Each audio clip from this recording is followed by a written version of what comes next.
Dr. Marty Kotlar. Hello, everyone. Thank you, Dr. Siegel. I want to thank everybody at Discount Medical Supplies for inviting me to do these presentations. I enjoy doing them, and I hope everybody enjoys listening to them. So we're going to switch slides now. You should see the slides changing across your screen. Today's topic is billing and coding for lumbar braces and home use cervical traction devices. A little bit about myself before we get started. I'm a chiropractor. I practiced for 16 years before I started Target Coding. I'm the president and founder of Target Coding. I started Target Coding about 9 years ago, and I am certified in CPT coding and certified in healthcare compliance. Those are what those letters are after my name, if you were curious. I write articles for a lot of healthcare magazines. I'm a member of the ACA and American Academy of Professional Coders. I speak for the Coding Institute, Parker Seminars, Foot Levelers, and I'm a guest speaker at many national and state association conventions nationwide. Okay, so before we get started, let's go through a little bit about the introduction to durable medical equipment, billing, coding, and documentation. So DME, or durable medical equipment, is also known as durable goods, medical supplies, and home care products, and is defined as items or appliances or devices which can withstand repeated use, are used to serve a purpose, are used to help injured or disabled people, appropriate for home use, and necessary for one or more activities of daily living. So now, the DME cycle. Let me explain a little bit about this. There's a couple of stages here regarding the DME cycle. First, when a patient is seen by a healthcare provider, and this particular healthcare provider, whether it's a medical doctor, osteopath, or chiropractor, may have the opportunity to order or prescribe a DME device. Now, for certain carriers, certain healthcare providers cannot order a DME device. So that's something you need to check with the carriers you're billing. But let me give you one example. As a chiropractor, if you're seeing a Medicare patient and you're an authorized DME supplier through Medicare, you still cannot order any braces. You still have to refer the patient out and get a medical doctor or an osteopath to create the prescription or the order. And then, as a authorized supplier of DME equipment, you can bill the patient's Medicare carrier. Now, regardless whether you're billing, well, let's say you're a cash practice. Okay, you're a cash practice.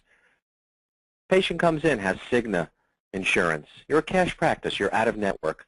You can sell this patient a lumbar brace or cervical traction device. No problem. Have the patient pay you. Remember, you're out of network. Have the patient pay you, and you could submit the claim on behalf of the patient or give the patient the claim and let the patient submit it. I'll show you which codes to use for lumbar braces and traction. And then the patient sends, and then the insurance company sends a check to the patient. So there's that cycle. Who could order the brace? Who is going to fulfill the order? So that's what you need to be aware of. Now, some insurance companies may want you to be an authorized Medicare DME supplier in order to prescribe and get paid for DME. You know, there's one Blue Cross Blue Shield carrier, I think it's Blue Cross Blue Shield of Minnesota, that states in order for a provider to get paid for DME, they first have to become a Medicare DME provider. So this webinar is not on how to become a DME provider. We did that last time, so you can go back into the archives and listen to that. So there's a cycle. Somebody needs to order the brace or other DME device. Somebody needs to fulfill the order. Sometimes it's the same person, Sometimes it's two different providers. But whoever's ordering the DME is the doctor that's responsible for it and needs to create a prescription or an order or a certificate of medical necessity. Now, medical necessity, extremely important when it comes to DME. You need to understand the definition. According to CMS, the definition of medical necessity is as follows. It's a service, treatment, procedure, supply, or equipment provided by a hospital, physician, or other healthcare provider that is required to identify or treat a beneficiary's illness or injury and is determined by the contractor to be A, consistent with the patient's symptoms, diagnosis, and treatment, appropriate, B, appropriate unto the standards of medical practice, C, not solely for the convenience of the participant, provider, or hospital, and D, the most appropriate service, treatment, equipment, or supply which can be safely provided to the patient and accomplishes the desired end result in the most economical manner. That means the cheapest way to be able to get the job done is what you should be doing. The items or services being provided must be reasonable and necessary for the diagnosis. The diagnosis is one of the most important things that you need to know about and know which ones to choose when it comes to durable medical equipment. And I'm going to be giving you some information on that a little bit later. Now, before you give a patient any type of a brace, a traction device, orthotics, any DME, you have to establish a care plan, a treatment plan, a plan for care. I don't know what you want to call it, but it all begins with the patient's first visit to your office. You should be doing a history, exam, coming up with the most appropriate diagnosis, create goals for the patient, list the services that you're rendering, and come up with a schedule of care. So you need to set the table. That's why I have a picture, photo on your slide here of a table that's all set. You need to set the table before you even give the patient any type of DME. So let's start off with the history. First thing you need to do is talk to the patient. You need to write down the chief complaint. You need to go through the HPI, the history of present illness, or in chiropractic college, you may have been taught this as the OPQRST. You need to do a system review, and you also need to do a little bit of past history, family history, and social history. Now, just to give you a little insight into the most commonly billed new patient code, which is 99203.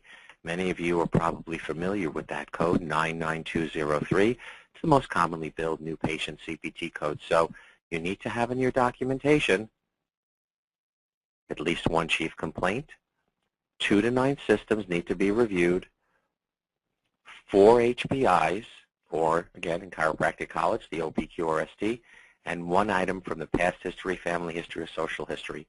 Those are the requirements for CPT code 99203.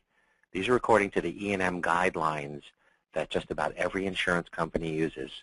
I'm going to be quoting the E&M guidelines as we go along. If anybody listening to this presentation would like to get a copy of the E&M guidelines, just send an email to Amy, that's AMY, at targetcoding.com. Amy at targetcoding.com if you'd like to get these E&M guidelines. So the E&M guidelines state that you have to do a history, which I just went through the guidelines on that for 99203. Now, if you're billing 99204, you have to go through 10 systems. You have to review 10 systems. Next, if you're doing an exam, you must do an exam on a patient that you're prescribing DME on, or even if you're referring the patient out for another provider to evaluate the patient for DME, you must do an exam. So for CPT code 99203, you have to do a detailed exam. A detailed exam consists of 12 findings, so please make sure in your documentation, in your notes on your exam, you're meeting the 12 examination finding requirement. Now, you may be thinking, well, what's an exam finding? What constitutes an exam finding? You might be a little confused with this because, you have a patient come in with lower back pain, and you say, okay, Mr. Jones, bend forward and bend backwards. So you're checking flexion and extension, and both motions are restricted and painful. That does not count as two findings. It's one finding for range of motion and orthopedic neurological tests. Now, what happens if you do range of motion and it's completely normal? Full range in all 6 planes, and there's no pain. No pain, full range. You still get credit for a finding, so it doesn't have to be positive findings. It could be normal findings, too, like height, weight, and blood pressure. 3 vital signs. If they're all normal, you still get credit for a finding. You palpate an area for tenderness. That also counts as a finding. You do range of motion in the cervical and lumbar spine. There's a couple of findings. You check for subluxation in the cervical and lumbar spine. There's another 2 findings. You check for muscle spasm, muscle weakness, atrophy. That also counts as findings in certain parts of the body. The regions of the body, according to the E&M guidelines, are 6 regions: head and neck, the trunk or the spine, and then the right upper extremity, the left upper extremity, the right lower extremity, and the left lower extremity. So 99203, you need 12 exam findings. For 99202, you need 6 exam findings. Once you get into 99204 and 99205, these are comprehensive exams, and you have to go through every bullet point within the E&M guideline chart. So those of you that want to see the E&M guidelines, you'll see the bullet points and the borders and the unshaded borders that you're required to follow. So that's the exam. The next step with the creating of the care plan before you give the patient DME is coming up with the most appropriate diagnosis. And here again, the diagnosis. The durable medical equipment must be reasonable and necessary for the diagnosis or treatment or illness or the treatment of an injury to improve function. Please be aware of that. The diagnosis is very important. Okay, now we're going to get into some specifics here. We're going to talk about billing and coding and some documentation recommendations for lumbar orthotics and lumbo-sacral orthotics. They're different. Now, these types of products can be found at discountmedicalsupplies.com. They have a wide range and a lot of choices when it comes to these types of belts.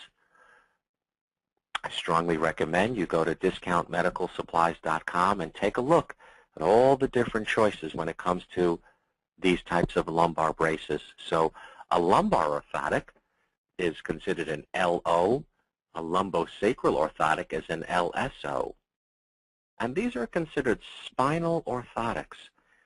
I know many doctors, especially chiropractors, when I mention the word orthotic, they automatically think that we're talking about a foot insert, and those are the only types of orthotics that are out there. No, there are lumbar orthotics, knee orthotics, shoulder orthotics, elbow and wrist orthotics.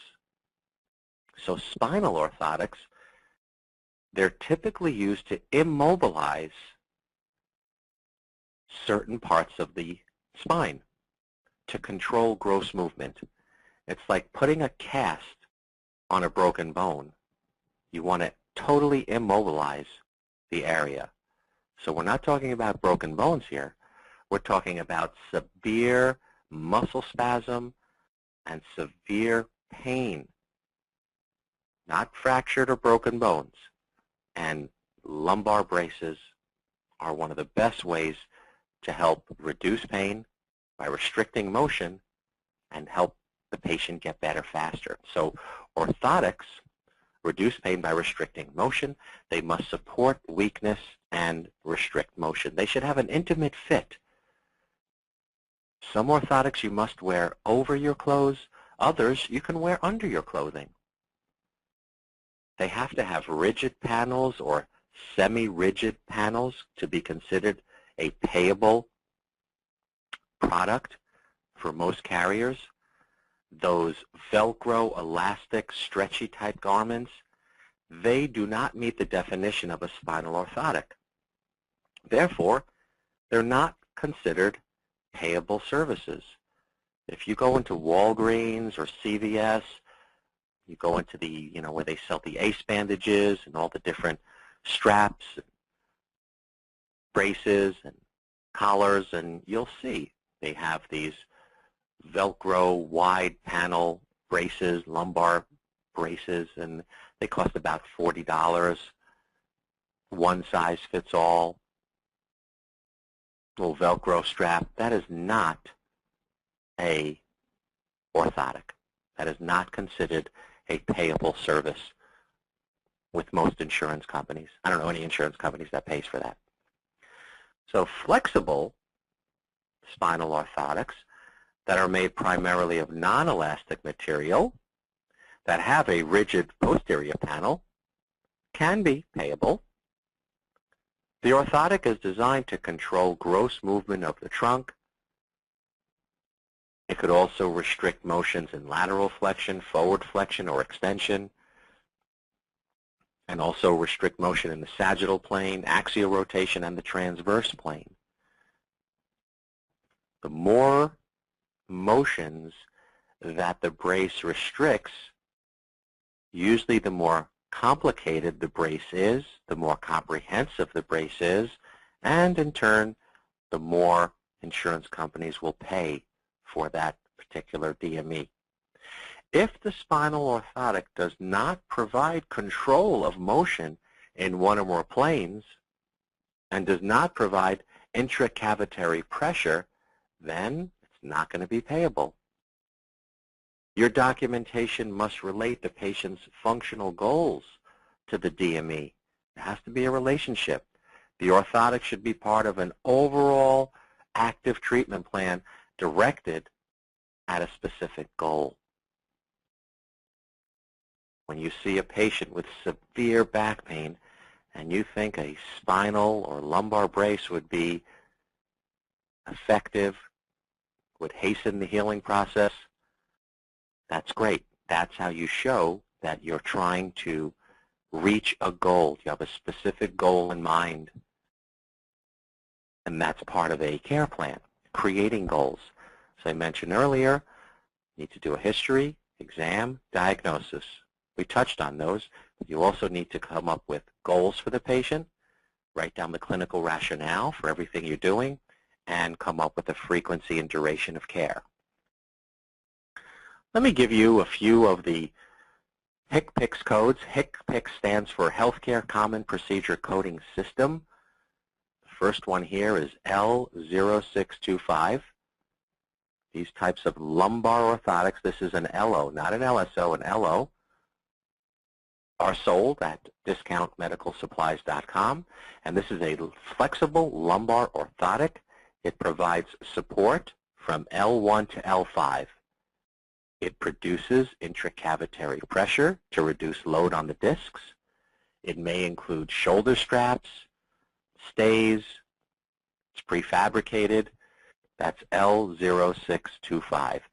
This is a brace that Medicare pays for, but you must be an authorized DME supplier. If you're a medical doctor and you sell one of these L0625s to a patient and you're not an authorized DME supplier, then this is just a cash, over-the-counter cash service. This is not payable by Medicare. If you want to get Medicare involved and get them to pay for these lumbar braces, then you need to become an authorized supplier of DME through Medicare, which for many people it is well worth it. Yes, it costs money. Yes, you have to fill out a lot of forms. Yes, you will have a site visit. But once you get through all of these preliminary stages, it could be a good thing to add to your practice. The next one is L0627. This is also a lumbar orthotic. It provides sagittal control with rigid anterior and posterior panels. It covers L1 to L5. It produces intracavitary pressure. It includes straps, closures, may include padding, includes fitting and adjustment. So there's more stuff going on with this brace. This lumbar brace has more items. It's more comprehensive. This one pays more. The next one is L0631. Things change now. This is a LSO. This is a lumbar sacral orthotic. Sagittal control, rigid anterior and posterior panels, and this covers T9 all the way down to the sacrococcygeal junction. So this lumbar brace or LSO brace is covering a wider area of the spine. It increases or produces intracavitary pressure to reduce load on the discs. It may include straps, padding, fitting, and adjustment. So that's L0631. Again, if you are a Medicare supplier of durable medical equipment, the fee schedule is up to about $900 for this particular lumbar brace. You don't have to bill $900. You can bill a lot less if you would like to, if you don't feel comfortable billing that much. But I don't create these fee schedules. I share them with you, and you take it from there. Next is L0637. Now just a caution, that's not the letter O. It's L0, not LO. It's L0637. It's the same with all these HCPCS codes. It's 0, not the letter O. So this one is a lumbo-sacral orthotic, sagittal and coronal control with rigid anterior and posterior panels. This also extends from T9 all the way down to the sacrococcygeal junction. It has lateral strength provided by the rigid lateral panels. So this one has more stuff going on. It's got more features. It's more comprehensive than the previous. Therefore, this one has a higher fee schedule attached to it. Now again, reminder, the diagnosis must be reasonable and necessary. The diagnosis that you choose must link properly to the procedure or the device you're using. So here's a couple of examples. For lumbar braces, here are some of the diagnosis codes that are affiliated with lumbosacral braces and lumbar braces. 722.10, herniated disc, lumbar region. Low back pain, 724.2. Sciatica, 724.3. Lumbar spinal stenosis, 724.02. Lumbosacral or sacroiliac pain, instability, 724.6. And degeneration of the lumbar or lumbosacral disc, 722.52. There are many, many, many more diagnosis codes that are associated with lumbar and lumbosacral braces. Just giving you a few just to get you started. The order of the prescription, when I was talking about the DME cycle, very important. The order of prescription must be created by the ordering provider. And make sure you get that order signed and dated.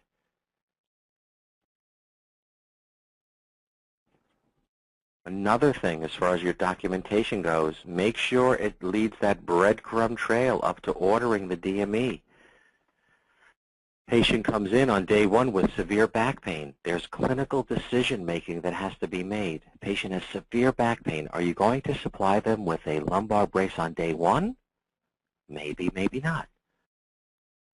Maybe you'll give the patient 3, 4, 5, 6 adjustments or 6 treatments, 6 physical therapy treatments, maybe a trigger point injection. Maybe you'll do a couple of NCVs or EMGs first, and then decide if DME is appropriate. Maybe you'll do massage. Maybe you'll do traction, acupuncture before you do the DME. This is part of clinical decision making. A letter of medical necessity is another item that you should create.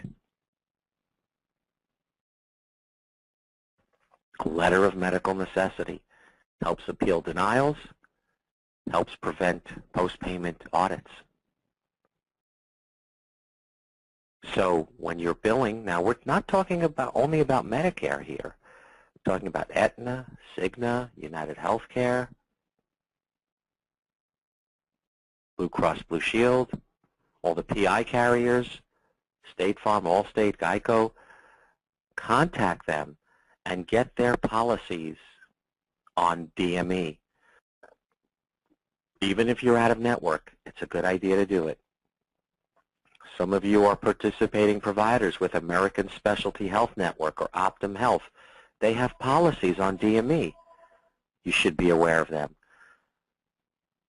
Now, members of Target Coding, we give this all to you, so I don't know how many of you listening to this presentation, if you're a member of Target Coding, we get these to you. You don't have to go searching for these. It's part of your membership.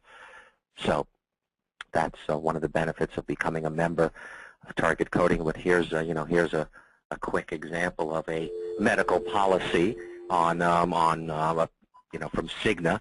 This is Cigna's medical policy on lumbar braces. Just page 1, so you have an idea of what it looks like. So you can go and search for it. Next, let's talk about billing, coding, and some documentation requirements for home use cervical traction. These are the types of home traction devices that you can give to the patient to take home. The patient takes these things home. Now, some of you do traction in the office, and you're satisfied with that. Patient comes in, you do the traction in your office on whatever device you feel is appropriate. You do the traction, and that's it. You might be happy with that, and you don't have to go any further. Now, some of you may want to suspend doing the traction in your office and let the patient do the traction on their own at home. It's like you could have a patient doing therapeutic exercises and stretching in your office, and after a few visits you go, you know what, Mrs. Jones, I don't think you have to do these in my office anymore. I'm going to show you how to do them at home, and let the patient do them at home. So you can do the traction in your office, or you could have the patient do the traction at home. So let's talk about home use cervical traction. The home use cervical traction is insurance reimbursable. The patient has to have some sort of musculoskeletal problem. The appropriate use of home traction should be demonstrated to the patient. So if you're going to give the patient this home traction device, explain it to them. Let them do it in your office. Watch them. Give them instructions. Go through it. You don't want a patient to go home and hurt themselves on this. Show them. Make sure they understand it. When it comes to Medicare, the patient has to sign a form stating that they understand how to use the device.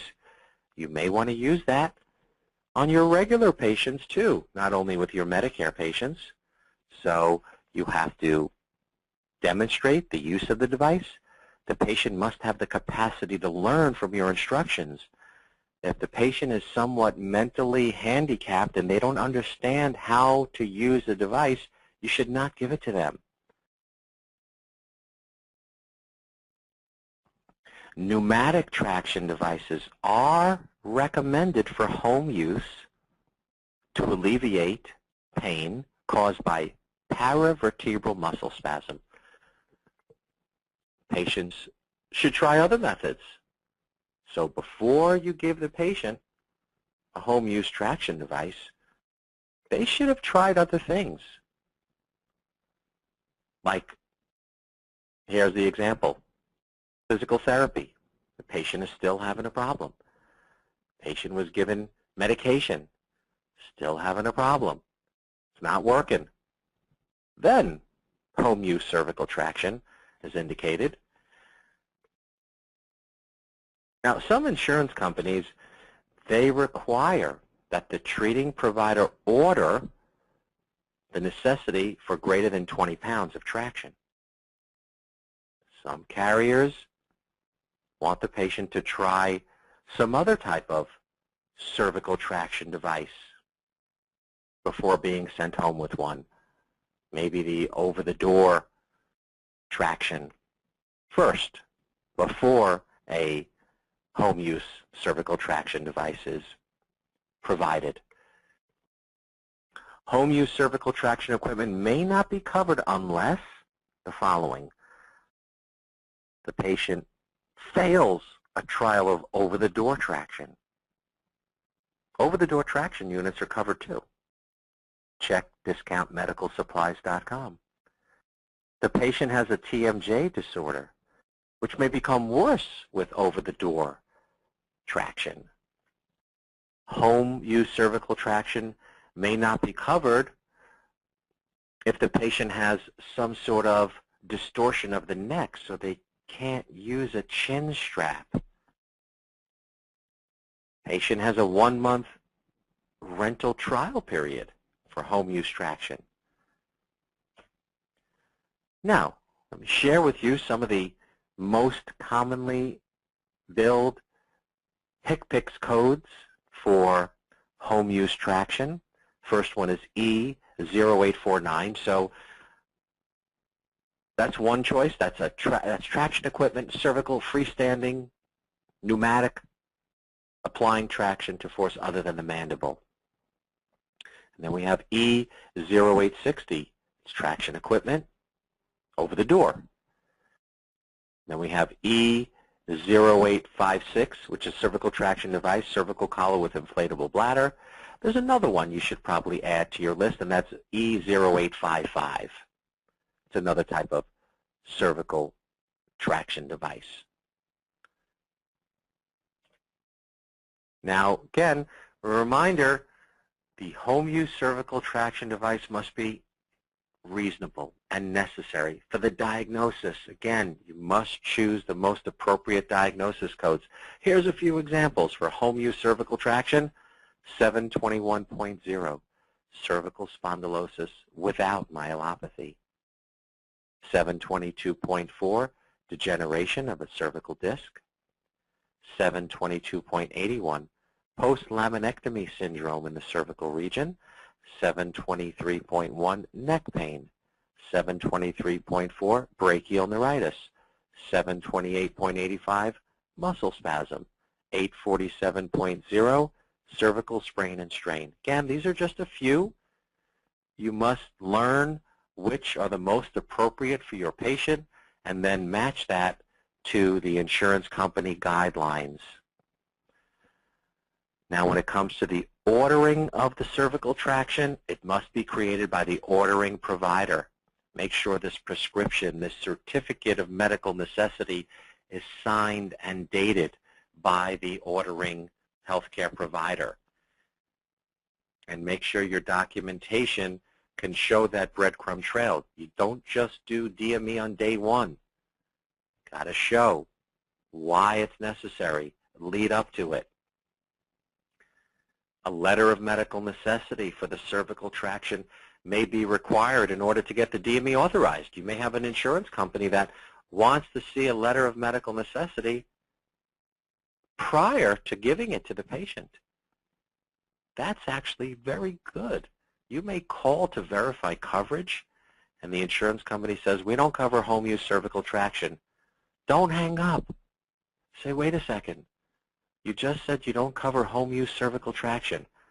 How about we send you a pre-authorization letter of medical necessity showing you why this would help the patient, hasten the healing process, and save money. Many insurance companies will say, all right, send it in. Send it in. Write up a good letter of medical necessity. If you're a member of Target Coding listening to this, we have letters of medical necessity for you, so contact us. Non-members, sorry, we don't give that out. But if you send in this pre-authorization or this pre-cert letter, we've been very successful in getting insurance companies that first said no to then say yes. Send in your letter of medical necessity. Tell the patient, we're not going to give you the traction device today, Mrs. Jones. We're going to send in a pre-certification to your insurance company. Let's see what they say. Let's say if they agree with us. Send it in. If the insurance company says yes, we'll pay for it, then go ahead and bill. The insurance company may say, well, thank you for your information, but we still are not paying. Then work out a payment plan with the patient. Don't just write it off. Don't just sweep it under the rug. Just because the insurance company doesn't pay for it doesn't mean you shouldn't provide it to the patient. Have a discussion with the patient. Work out a payment plan. It's okay. Let the patient pay you $25 a month until it's paid off. You want to get all the DME policies, guidelines, position statements, whatever you want to call it, from all the carriers you bill. Read them. Make sure you're following them. Here's an example. Aetna has a policy on cervical traction devices. This is just one page. You should go to the internet and go to the Aetna website and print this out and read it. If you're billing Aetna for home use cervical traction devices, please read this.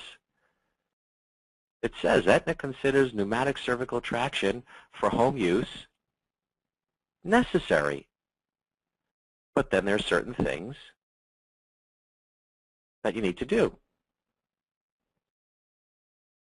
There's 6 items. Next, for your Medicare patients, let's say you are a chiropractor and you're seeing a Medicare patient and you don't have a DME number. You don't want to deal with getting a DME number. You just want to charge the Medicare patient cash. You can do it, but then have the patient sign an ABN form. It looks like this. Your name, address, phone number across the top. What are you going to provide? It says lumbar braces, lumbo-sacral braces, cervical traction, TENS. That's fine. Reason Medicare won't pay? These are non-payable services and items by Medicare when delivered and or ordered by a doctor of chiropractic. Write down what you're going to charge and then have the patient pick an option box. You may have to bill Medicare if the patient checks option 1, you have to bill Medicare, but what are you doing there? You're billing it just for denial purposes. You explain to the patient, Mrs. Jones, Medicare doesn't cover these when I give them to you, so we can bill them, but they're not going to pay. What would you like to do? Patient might still check option 1. If they check option 2, you don't have to bill. But make sure the patient signs this and dates it. Here's a couple of other additional recommendations, and then we're going to wrap it up. No dual fees. If you're billing an insurance company $500 for a lumbar brace, and now a cash patient comes in for the same lumbar brace, you can't sell this to the patient for $50. You can't have different fees. Be careful with that. You may be able to provide a small discount, or maybe you'll have to join a discount medical plan organization like Chiro Health USA in order to drop your fees substantially, but not on your own. Also, your fees may need to be present on the patient bills or statements or super bills or receipts, and may need to be posted in the office where the patients can clearly see them. Check with your state board for these rules and regulations. And just a few closing comments. You have to check with all the carriers you bill prior to submitting claims based on the information provided in this presentation to ensure that it is compliant. Target coding does not guarantee that the information provided in this presentation will guarantee payment from any insurance company or patient.